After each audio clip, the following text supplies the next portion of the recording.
Going once, going twice. Hope you're okay, and I hope you are fine.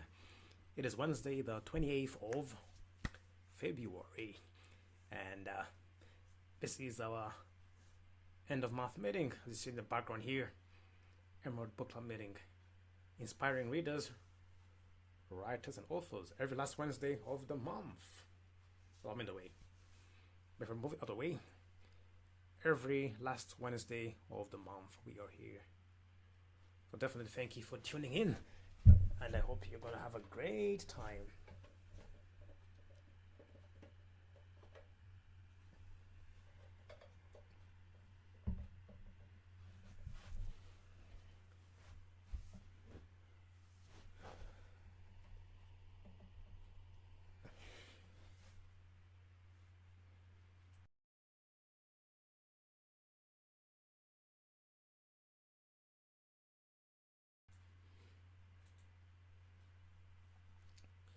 And I'm back again. Magic. So hope you're going to have a great time today, and you're going to enjoy yourself today. So definitely welcome to our end of month book club meeting. And today is about the book I'm going to show you. It's called Free to be Human. You will not see it at the moment, but I'm going to show you the book in Google. It's titled Free to be Human. That's the book I'm going to show you at the moment. So if I quickly change my screen,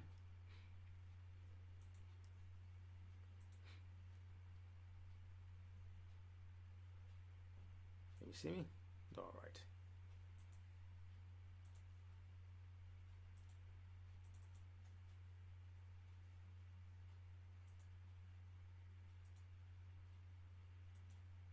There you are. Can you see that? Is that better?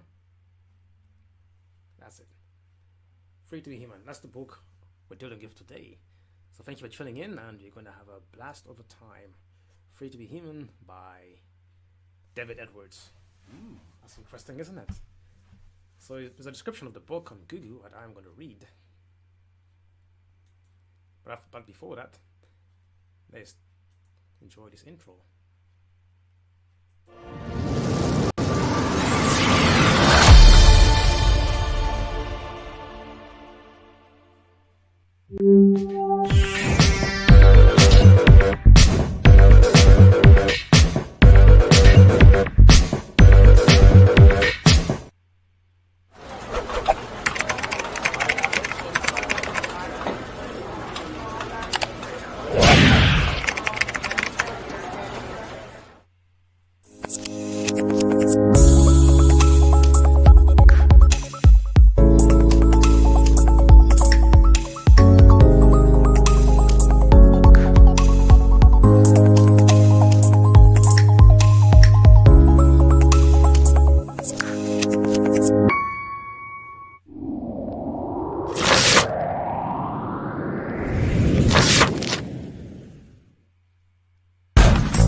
And that's about it.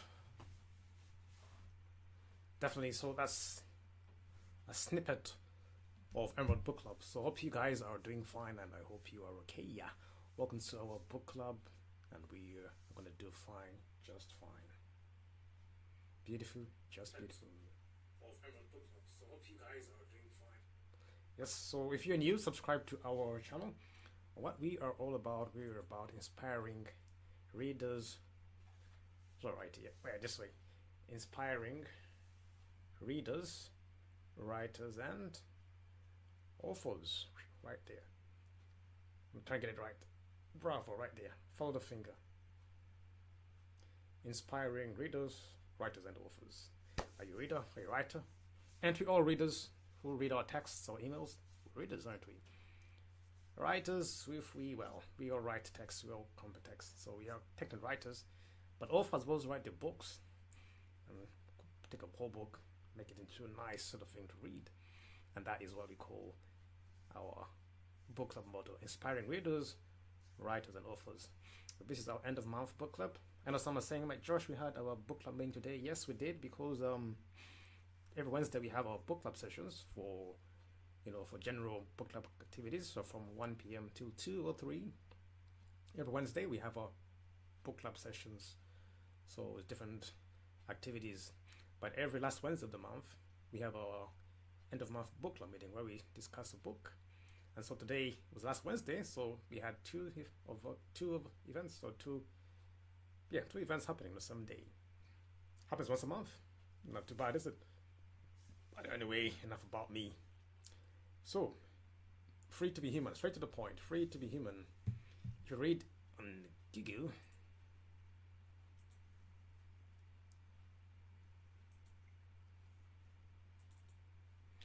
bear with me as I change.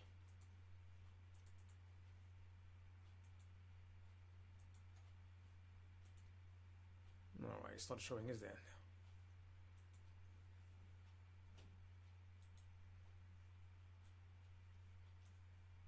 Should show you my other screen here, but it's not showing at the back. I don't know why. No, it's not today. It's not happening. Give it time. Nope. All right. So free to be human should show you. I don't know why it's not showing my background. Alright, let me change that. Let me go to... Ah, here we are. Oh, that's weird. Alright, he's playing games now. But anyway, so look at the book in Google. Right underneath me.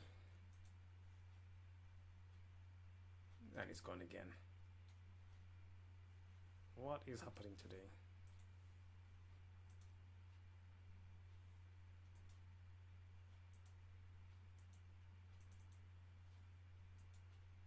My screen is playing a bit. Oh, never mind. I'm going to switch that off.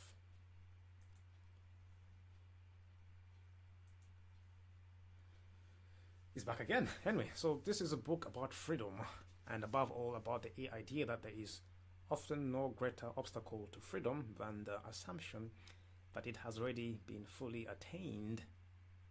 So while in the West, few individuals today suffer physical restraint by the state, he says we are still constrained by powerful psychological chains, which are in many ways far more effective, if only because they are so difficult to perceive. So influential writers such as Noam Chomsky and Edward Herman have shown that the corporately controlled mass media of Western democracies serves as a giant filter system favoring powerful state and business interests. What we receive as objective news about domestic politics, human rights, and environmental issues is in fact an extremely partial and biased view of the world. The Free to be Human shows how the same filter system distorts our understanding of many personal, ethical, and spiritual issues, ensuring that we remain passive, conformist, confused, and uninformed, and willing to accept the irrational values of corporate consumerism. David Edward argues that in order to counter this continual process of disinformation and disempowerment, we need to master the arts of intellectual self-defense and so become able to challenge the perceptions of a system that subordinates people and planet to the drive for profit. To the drive for profit. That is the book itself. Unfortunately, there is no preview, but that's the book. I've got it with me right here, just in case. I'm gonna switch screens in a minute, but it is there. All right, that's the book right there.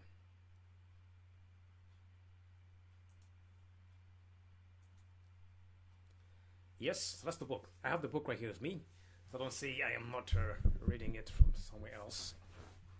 Put a bit closer. Yes, that is the book, and my light is going to. Is it? Is my light okay? Give me a minute. I'm gonna hold my lighting just a bit closer here. Is that better? No, it's not, is it?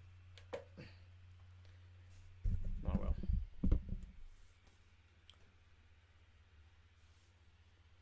Free to be Human. So I'm gonna peruse through. I read the book this month. So not to spoil the secret, I'm gonna leave some for you to read. But the contents are: preface, the sky is a roof, introduction, beyond totalitarianism, Noam Chomsky and the propaganda model of media control, 2, extending the scope of the propaganda model, 3, killing the dream of religious truth, 4, killing the dream of right conduct. So you can look at by the chapters. If you look at the, its way to summarize the book is to look at the chapters and the contents. So pitfalls of common sense, tools of a trade, Chomsky as man of enlightenment, manufacturing consent, media's propaganda, framing conditions, and accidental necessity, the 5 reality filters, etc. 2, you can say freedom to conform, success as obedience, who's watching Big Brother, killing a dream, storms in the propaganda teacup, clinging religiously to non-belief, the political economy of atheism, killing 4, enlightened ethics, why not, the short arms of cosmic and earthly law, and much more. So you can have a clue of what is in the book. Then 5, we've got the desolated day tripper, the soluble self, can't find the wound from where I'm bleeding. Then we get 6, beyond success, Tolstoy's confession, the self-defined, when life is a lie. 7, the wound outside, Pyrrhus recalled the pathology of profit. 8, joining the 2 wounds, personalizing the global, globalizing the personal. The wound that I beheld bleeding is bleeding now within me. 9, a chest of tools for intellectual self-defense against a sense of hopefulness, the limits of freedom, opposition as vaccine. And that is it. So the book is good. It's really interesting. Up to you to read the whole book. I'm going to peruse through it. I did read. So if you look at the back here, it'll give you a synopsis. This is a book about freedom, and above all about the idea that there is often no greater obstacle to freedom than the assumption that's already been fully attained, as read on Amazon. Free to be Human shows how the 7-filter system distorts our understanding of many personal, ethical, and spiritual issues, ensuring that we remain passive, conformist, confused, and uninformed. Yeah, so that is the book. So in summary, you can know what it's all about. Just from the contents and the back page, you'd have an idea of what the book is about. It says we perceive ourselves to be free in the West, but actually we're not. The propaganda, the models are killing us. Do I agree? 100%. Why? I've grown up in 2 worlds. was called the middle world or the third world, but I've seen both sides. And yes, because what we call the masses are really going somewhere, and well, I'll say he's right. He's on the right path. So about him, David Edwards was born in Maidstone, Kent, in England, 1962. After taking a degree in politics at the University of Leicester, he worked in sales and marketing management for several large companies. In 1991, he left the business world to concentrate on writing and teaching. He has had articles published on human rights and environmental issues in a number of magazines and journals. Free to be Human is his first book. So if you are into human rights, definitely this is a man you should read, or a book you should read. Human rights, ethical acts and all that, definitely this is a man you should read. Am I making it up? No. So that is the first page. So that's a bit about the author. But when I read it, it talks about the propaganda, framing, conditions, reality, testing hypothesis, drugs, terror, all what? Well, don't mention it, but should I? It talks about the Truman Show, The Skies of Proof. It talks about, if you watch the Truman Show, the movie by, what's this guy again? So the Truman Show, turns out he's guessed right. He is the first child to be legally adopted by a corporation and has spent his entire life on a giant theatrical set modeled on small town America. Yes, that's Truman Show. There's a wonderful moment in the film, The Truman Show, where Truman's friend of more than 30 years, Marlon, responds to Truman's growing sense that his entire reality is somehow being fabricated as part of some great conspiracy. Yes, now this also ties in with conspiracy theorists, because they say, oh, propaganda, government, people saying, no, it's not true, or just conspiracy, or flat earth, or, chemtrails, or, fluoride in the, toothpaste is killing us, or, those drugs in the food. It ties in very well, or the media is just playing with us, like, oh, how could Simpsons predict the future? Like Alex Jones and the rest, so definitely miss the book. I would say Alex Jones type, Alex Jones, The Truman Show. No, that is a InfoWars show. It's more about this and much more. Well, it's for those who don't believe, it's conspiracy. For those who know, it's actual truth. But that's the book. Yes. So what prison, after all, could be more secure than that deemed to be the world, where the boundaries of action and thought were assumed to define not the limits of the permissible, but the limits of the possible? What prison, after all, could be more secure than that deemed to be the world? Yes, I'm reading from right here. So it gives ideas, it gives stories about chapter 1 now, that's introduction. So beyond totalitarianism, chapter 1, I'll summarize it. That our whole social system rests upon the fictitious belief that nobody is forced to do what he does, but that he likes to do. So this replacement of overt by anonymous authority finds expression in all areas of life. Force is camouflaged by consent. The consent is brought about by methods of mass suggestion. That's Eric from The Art of Being. Yes, so it says that people think that they are liking what they do, but actually being forced through strings behind, holding you. Do you believe? What do you think? So people think, I like what I do, but actually no, we're being directed in a certain way, so we can do what exactly somebody else wants you to do. So you may think, I love this job, I'm loving this food, I'm loving this clothes, but no, you've been programmed to do it, but you believe you're free. In a nutshell, that's what he says. So he gives examples happening around there from Noam Chomsky. He quotes him a lot. So talks about tools of a trade, talks about manufacturing consent, media's propaganda, all there, right there. So I won't say everything, so you can go look at the book. I'm going to give you little tips and all that. So all that is about framing conditions and accidental necessity. Yeah, we do not use any kind of conspiracy hypothesis to explain mass media performance. In fact, our treatment is much closer to a free market analysis with results largely an outcome of the working of market forces. So that's the book in there.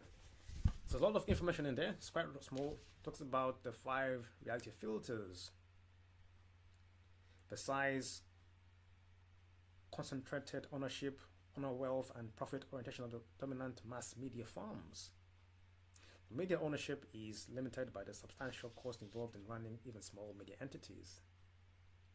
With the industrialization of newspapers, for example, the cost of machinery required for even every very small newspapers for as many years ran into the hundreds of millions of thousands of dollars.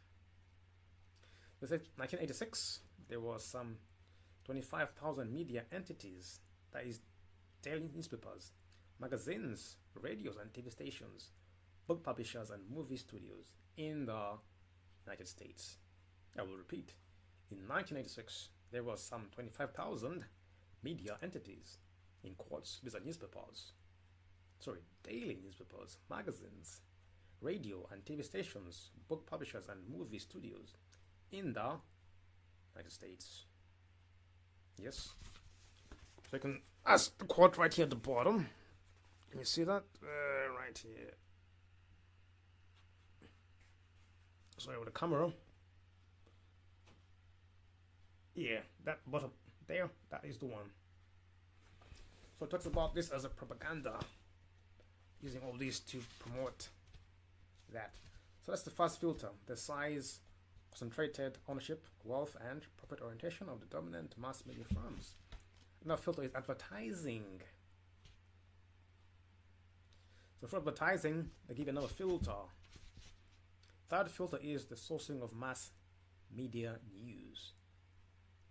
The fourth filter is FLAC, and FLAC refers to negative responses to a media statement or program, which may take the form of letters, telegrams, phone calls, petitions, lawsuits, speeches, and bills before Congress, as well as other models of complaint, threat, and punishment.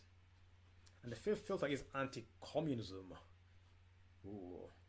Before communism, the role of evil empire was played by the devilish Spaniards, the savage American Indians, the treacherous British, or the baby-eating Hun.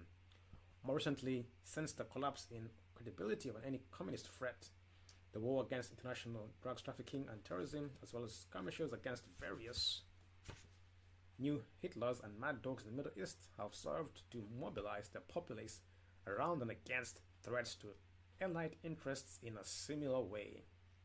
So this ideology helps mobilize the populace against an enemy, and because the concept is fuzzy, it can be used against anybody advocating politics that threaten property interests or support accommodation with communist states and radicalism. Now that is big stuff. I won't lie to you, that is big stuff, because I don't think it's for the weak-minded. Reading from the book, talks about drugs and terror, how they use drugs and terror to manipulate. He gives an example of the Panama, how the US troops were attacking Panama as part of the yearning for democracy and human rights. Yes, so it says, US government having authorized the sale of $300 million of high technology equipment for military and other users. Another key is invisible genocide, the silent death of East Timor. Give a story of East Timor in the first chapter. He says some of the corpses were left in the public places. This was done so that the general public would understand that there was someone capable of taking action to tackle criminality. Right there, that quote in the middle over there. Is it clear? I hope not. There you are, that's it. So this is chapter 1. Said it doesn't take a hero. War crimes in the Gulf. So for those who remember the 90s, 80s, there you are. Talking about Kuwait and much more. So it gives you the stories you forget about the state. Talks about Iraq population in Iraq as well. And it goes about all about the Neptune Express, Chomsky as latter day. So that's about chapter 1, terrorism. The beginning of newspapers. So yeah, 25,000. media outlets in 1986, just in America itself. But in short, it talks about the 5 filters which they use: advertising, propaganda, media, flack, negative comments, and much more. Anti-communism, the sourcing of mass media news. That's chapter 1, Free to be Human. I'm skipping some parts so you can go buy the book if you're interested. But if you want your freedom, or you think you're free, well. Chapter 2 is about extending the scope of the propaganda model. Yes. So in the previous chapter, we saw how a propaganda model seeks to account for a tight system of state and corporate control over the functioning of the mass media. We saw that this level of control does not at all require a conspiracy theory, but relies only on the initial framing of conditions, followed by the operation of market forces. Thus, once it has been accepted that industrial society should be dedicated to economic growth through corporate profit generated by mass production and consumption, these framing conditions can be expected to produce a version of social reality, progressively reflecting their requirements in an almost automatic way. The rest you read for yourself. So, success as obedience. As he quotes, who's watching Big Brother? That's called filtering the classics. The power relations which are peculiar to market society are seen, in brackets as in Shakespeare's writings, as how things have always been and ought to be. They acquire a timelessness which is powerfully legitimized by a theory of human nature. Political struggles to alter present-day social arrangements are seen as futile, for things are as they are because of man's basic attributes, and nothing could ever be very different. I'm making this up? No, I'm not making it up, my friend. It is right there. This chapter right here. The power relations at which are peculiar to market society. As he goes on to write, he gives us more quotes from other books and writers. Talks about Orwell, 1984, George Orwell, The Farm, The Animal Farm. Talks about how it has come true. If you read the book by George Orwell, famous for Animal Farm in 1984.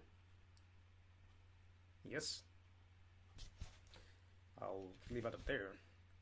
Talks about the necessary beliefs that are needed to run the economies which are run by corporate entities.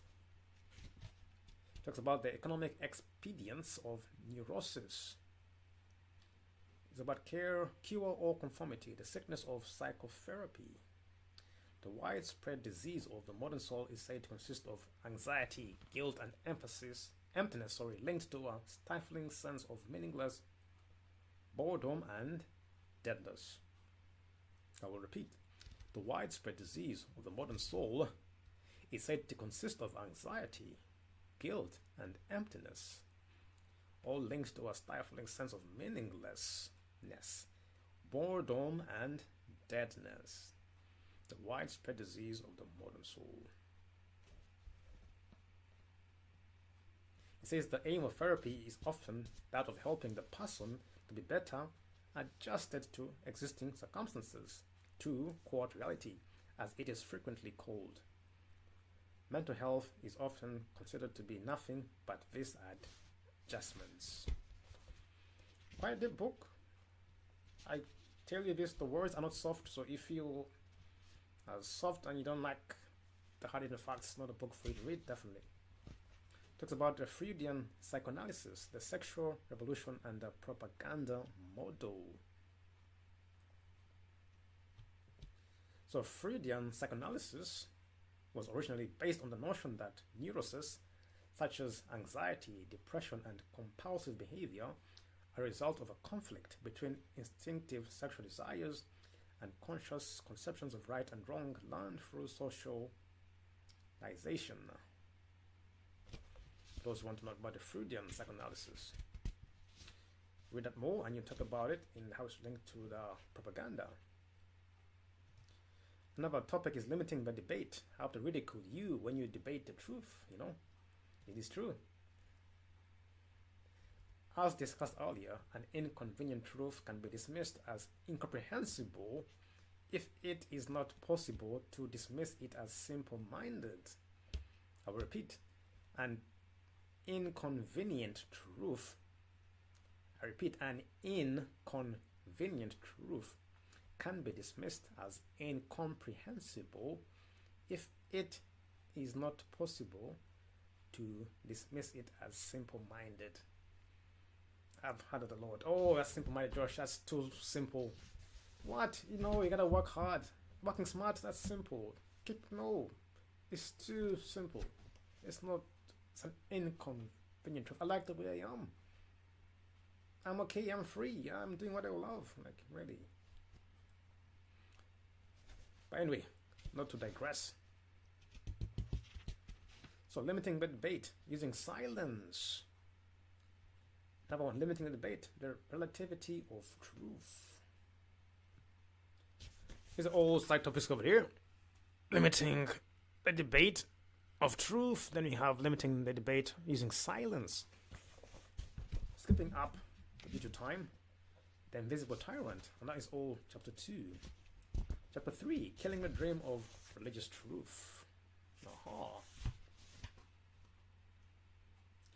One of the most effective ways of preventing people from discovering the truth about a given issue is to make an unwelcome idea absurd through misinterpretation, and then vigorously challenge that misinterpretation. So, one of the most effective ways of preventing people from discovering the truth about a given issue is to make an unwelcome idea absurd. Like what? Thinking smart is better? No, we might through misinterpretation and then vigorously challenge that misinterpretation. Gives you ideas of what happened in Vietnam War and much more. Killing the dream of truth. Yeah, clinging religiously to non-belief, the political enemy of atheism. Most atheists are familiar that Nietzsche's great declaration that God is dead. Few, however, are aware that in the self-same book, Nietzsche gives a dire warning. Yes, it defines you too. You conquerors of the old God. You grow weary in battle, and now your weariness serves the new idol. Deep stuff. Security in despair. Human beings are above all characterized by the escape from instinctual programming into self-awareness. Very good book. It's a long-lived religion. The CFF is the cosmic father figure. That's about it, somewhere in the sky. Talking about religion, that God is in the sky watching you, and he's saying he's gone, he's dead.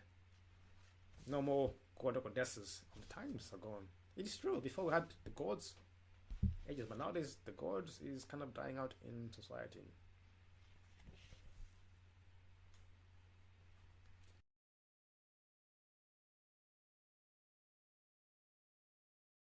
Dimensions.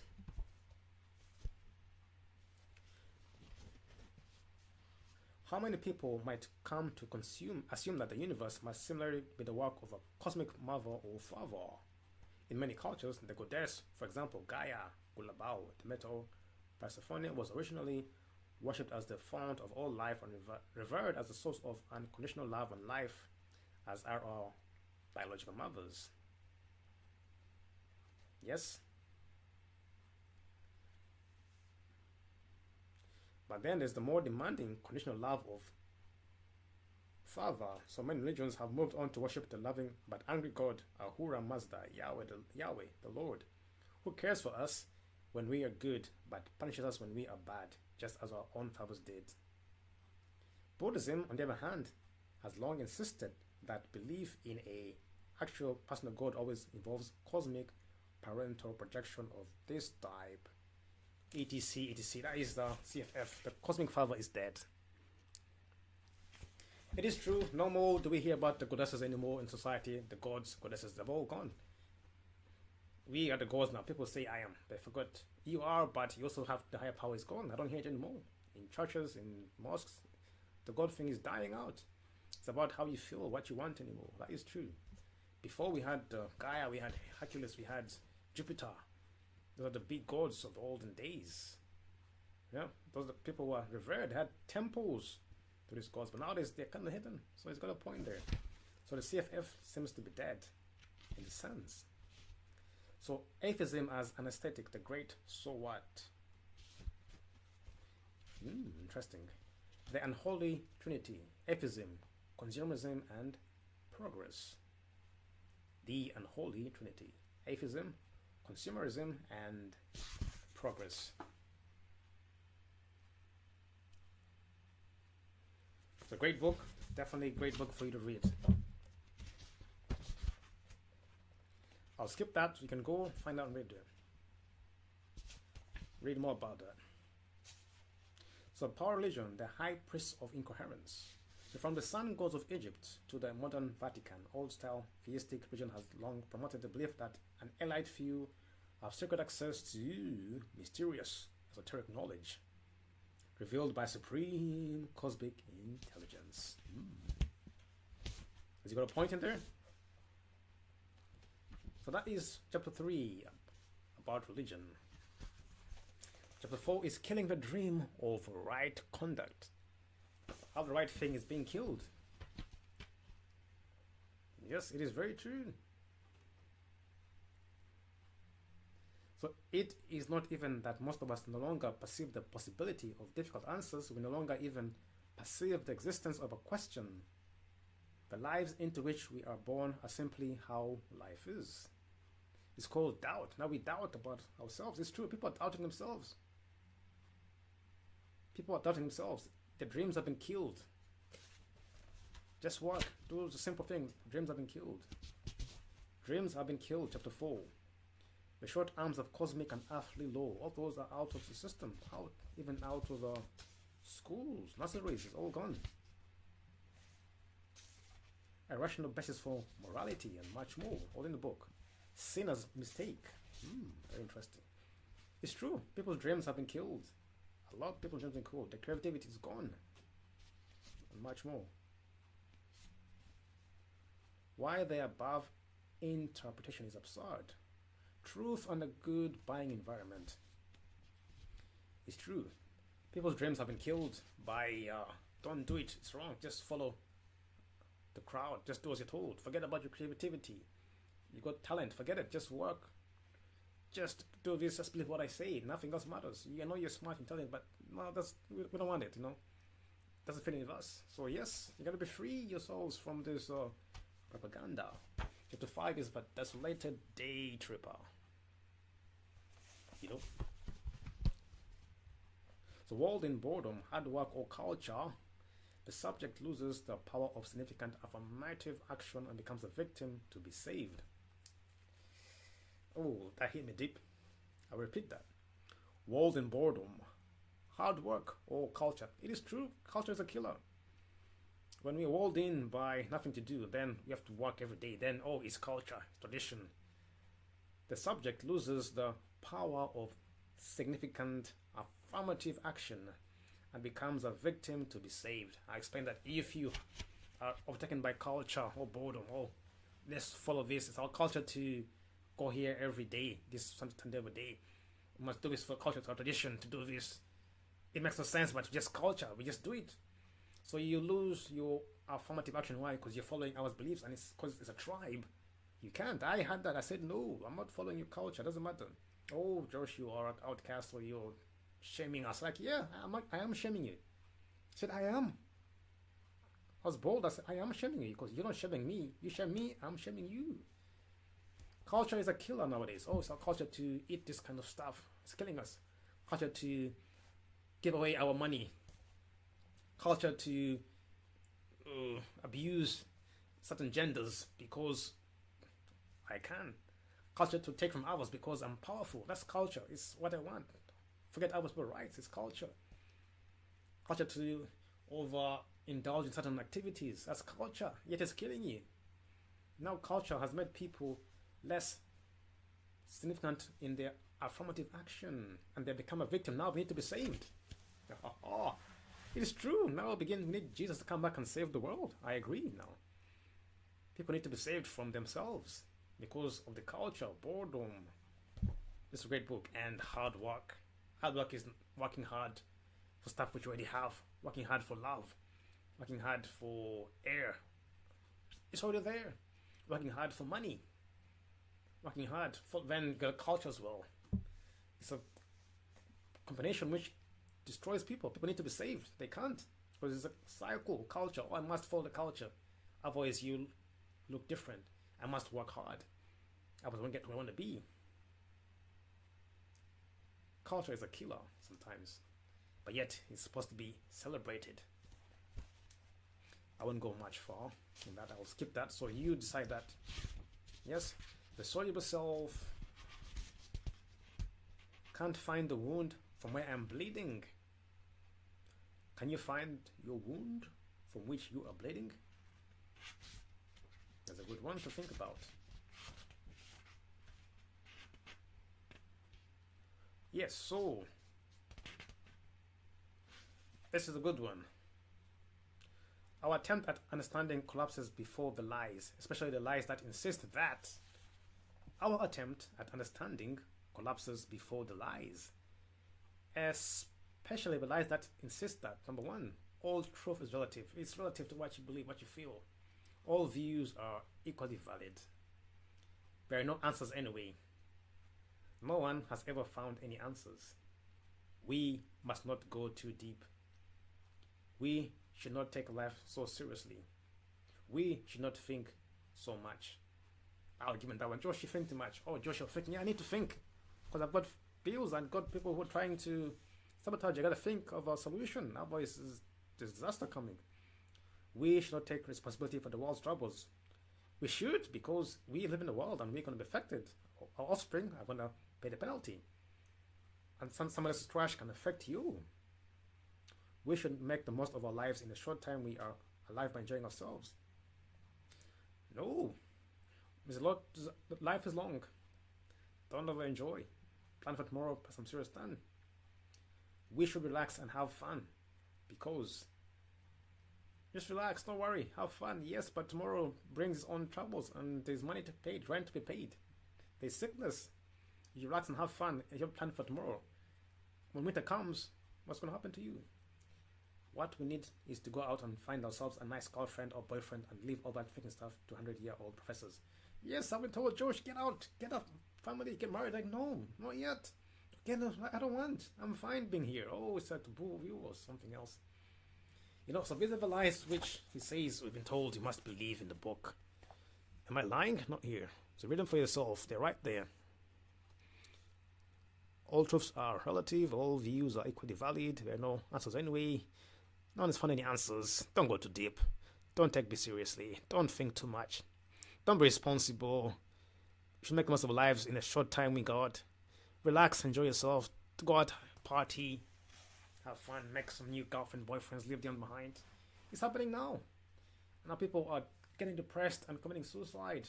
Just look for this advice. Oh, forget it. Relax. Don't work too hard. Don't think about tomorrow. Don't think about winter. Don't worry. Don't worry about paying your bills. Don't worry about eating healthy. Oh, don't worry. Leave that to the old guys. It's true. It's really true. I'm really touched by this. Yep, I'm really touched by that. But that's chapter 5. I'm going to skip through chapter 6 is Beyond Success. Tolstoy's Confession. The self-defined. Though we may rarely be consciously aware of it, the most important task facing us is always that of creating our own lives. I will repeat. Though we may rarely be consciously aware of it, the most important task facing us is always that of creating our own lives. Chapter 6. When life is a lie, when life comes to a standstill,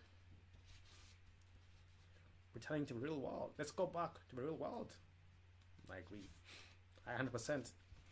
The reasonable demand of life, the need to know. But demon cities of the underworld, where the jewels glow. Chapter 7. The wound outside. The devastation of the psychological lives of Westerners is not, of course, the only form of desolation afflicting our world. A gloomy litany can be reeled off infinitum. Today, over 1 billion human beings are living in conditions of absolute poverty as defined by the United Nations. The UN Human Development Program has reported that the gap between the rich and the poor nations doubled between 1960 and 1999. Yes, it's the wound. Over 1 billion human beings are living in conditions of absolute poverty. That could be you. Someone in your family is living in poverty. It could be their choice, but that's an alarming figure. I am not for poverty because people struggle, they kill, they're striving to get something, basic needs. I don't want people glorify poverty. Oh, I'm happy, I'm glorifying, I'm praying, but they're suffering. They're covering up their pain by pretending that everything's going to be right, waiting to be saved. But over 1 billion, that's an eighth, same for the world population. That means we all have somebody, or a friend, or a partner, or a family member who is in poverty. 1 billion is an eighth. So an eighth, imagine how many people in your family? A variety. So 3 or 4 of your family members are in poverty. And moreover, that should be double.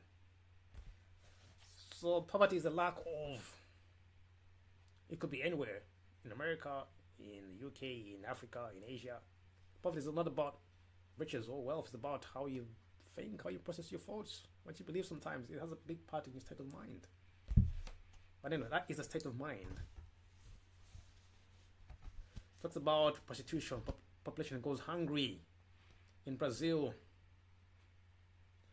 40% of the Brazilian population goes hungry and 7 million children work as slaves or prostitutes. Guatemala, 87% of the 9 million population live below poverty.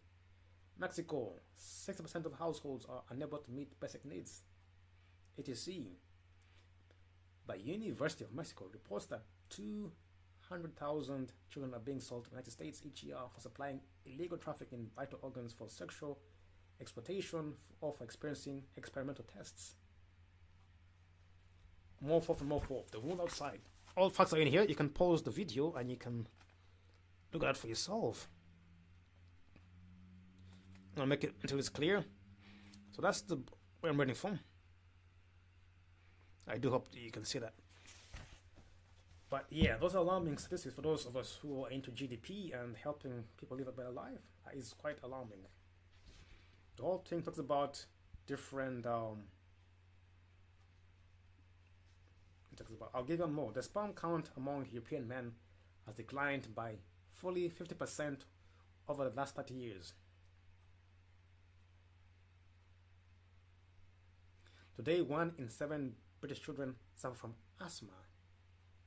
So in Europe,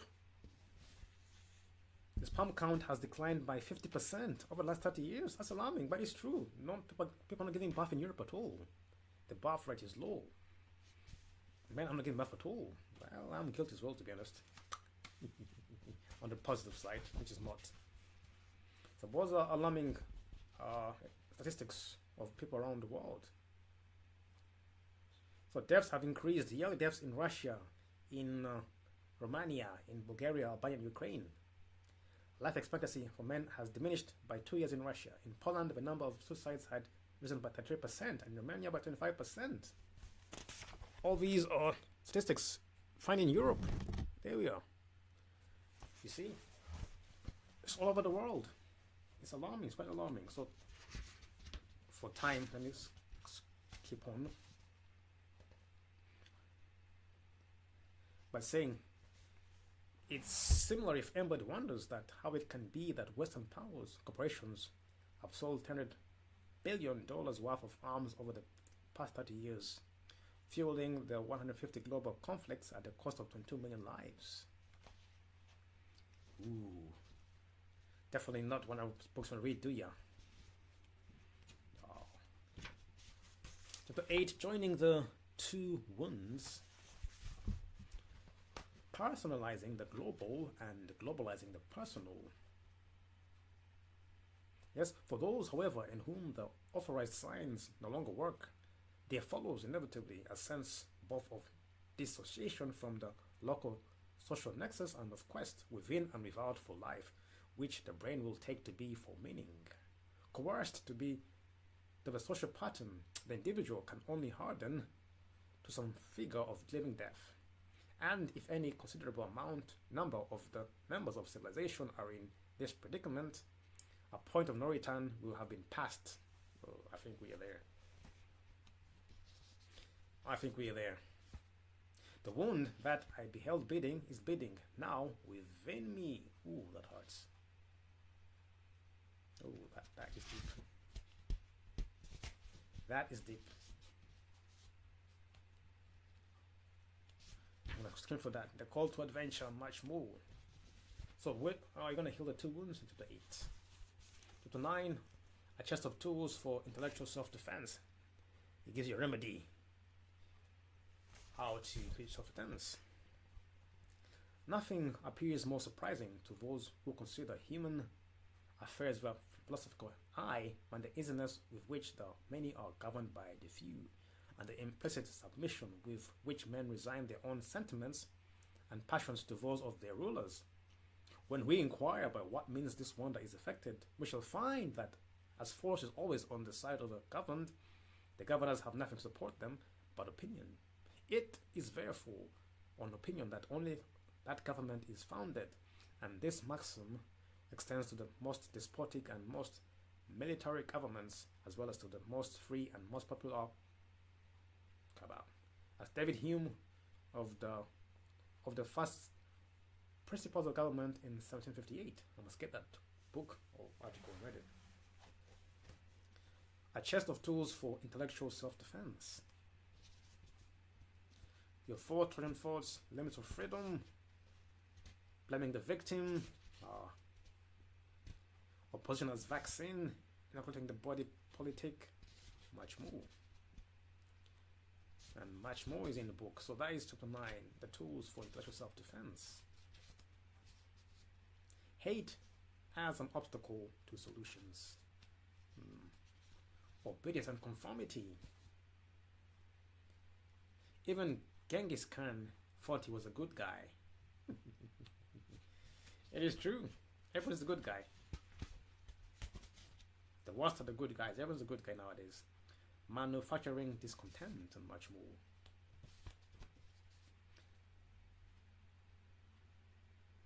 Yeah. The effectiveness of morality or the product in question is not important. It is not important that the $20 billion cosmetics industry is actually selling a lie. No matter that its creams, lotions, and potions cannot at all prevent aging or wrinkles. Professor Albert Kligman of the University of Pennsylvania has said, when they make claim of anti-aging, of the stuff having deep biological effects, then they have to be stopped. Ooh. I'll leave it at that. So that is it in the book. I want you to get the book if you're interested. Look at a few of the references in the back. You can copy them and see what you want to read. But this is a powerful book in my summary. It's a book for those who are revolutionary leaders, those who want to say no propaganda. I think it's a good book for conspiracy theorists. Not me, I'm not one of them. It's not a theory for me, it's truth. I'll say I'm a conspiracy truthist. not a theory, it's true. Facts from data, from governments, from industries. People being sold lies and they're buying it at a fast pace. People lining up in the morning to buy a product. They camp outside. But to improve their health, it's too much. It's too much effort. They'll never spend $4,000 on a pen or a book or an iPad because it's important. Yes, it is, but £1,000 on their health, on a good life, on a good book, it's too expensive. But on a product, oh God, that is a bargain, isn't it? A man will buy a large TV, but he has no money to take out his wife or children. Someone has a large TV, but they can't feed themselves. But the TV is big, the phone is paid for. Where has the world been? Free to be human. Propaganda is winning, and we must stand up. For those who say no, definitely we must be free. I urge you to be free, to be human. Be free, free yourself. Intellectual self-defense in an age of illusions. I didn't read for the whole book because I want you to buy the book. For those who are interested, that's a good thing. Those who want to know more will get to know more. The book's on Amazon, it's on Google, get the book and read it. But in summary, this book is about freedom, and above all about the idea that there is often no greater obstacle to freedom than the assumption that it has already been fully attained. Leave it at that.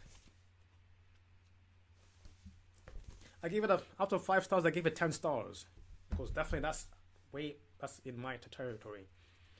Because the amount of illogical decision making happening there is detrimental. Before it was young ones, but I see now even the adults now are getting involved in illogical statements. It's alarming when another grown, educated man is making some fine decision. You're like, wow, a woman, and they 100% believe it. And if you can't tell them, if you tell them, they think you're judging them, attacking them. No, it's called this debate, discussing. But no. I'm sensitive. I can't. It's alarming. Yet again, that shows an end of an age. As I say, when the age ends or when an empire falls, these things happen. So is it that we are witnessing an end of an age, or is that people have gone too far? I think it's both. When God is dead, when the morality is dead, when the powers are dead, then people want to take over and do whatever they want. Do what they want. But I believe in the God, yes. I believe we are gods, yes, we are gods. But we also have, as gods, we should have to think about other people as well, human rights. But the gods have been left out. I think the gods have to come back now. It's time for the gods to come back and clean this mess up. Otherwise, we are going down the wrong path. No longer about race or color, where you're from. It's about cleaning the mess. Before, the race was on. The religion was powerful. Race was powerful. The religion had to be strong. The race was powerful. Your people you knew. Now it's all leveled. So we must clean up the mess. As you said, we've got to be free. You must be free to be human. Otherwise, your rights will be taken away. And you will only know when they force you and you're like, oh, it's too late. You signed the deal. It's gone. But David Edwards, you are a legend, man. You are a legend. Thank you for the book. And it was good to see what people are writing this kind of book. Because now these people are sanctioned for this kind of information. You'll be sanctioned. You'll be censored now for this kind of books. But I am going to write one anyway. So this book is necessary for those who are looking for a way out. And if you're looking for a way out, you're tired of the BS. Read the book so you can understand, get more power, get more knowledge, get more statistics. Because you might look for it on Google, but this is already packed in one book and for $9.95. Only £10 you can get knowledge in it. Is the bargain? Yes, £10 you're going to spend on coffee or something else. So buy the book. Yes, I'm actually promoting for him. Buy David's book. £10 on the coffee, £10 on the shoe, £10 on the book, which helps you free your mind, makes you aware of things you don't know. And that is it. So, ladies and gentlemen, boys and girls, this is the end of our book club meeting in February. I hope you are free to be yourself. Free yourself from your propaganda, from your lies, from things that are holding you back, from your invisible prison, and be free as you are meant to be by the gods who created you a long time ago. Take care of yourselves. I hope you enjoyed the book club today. I did. It was powerful stuff. We're here again at the end of March. Last Wednesday of March. Which I'm going to tell you in a second is... don't embarrass me. Come on. So last... March. End of March. Is March 27th. Is our next end of month book club meeting. So you're welcome to join me if you are interested in having a debate or want to discuss one of the books you read. Apart from that, I love you lots and look after yourselves and peace out. Take care.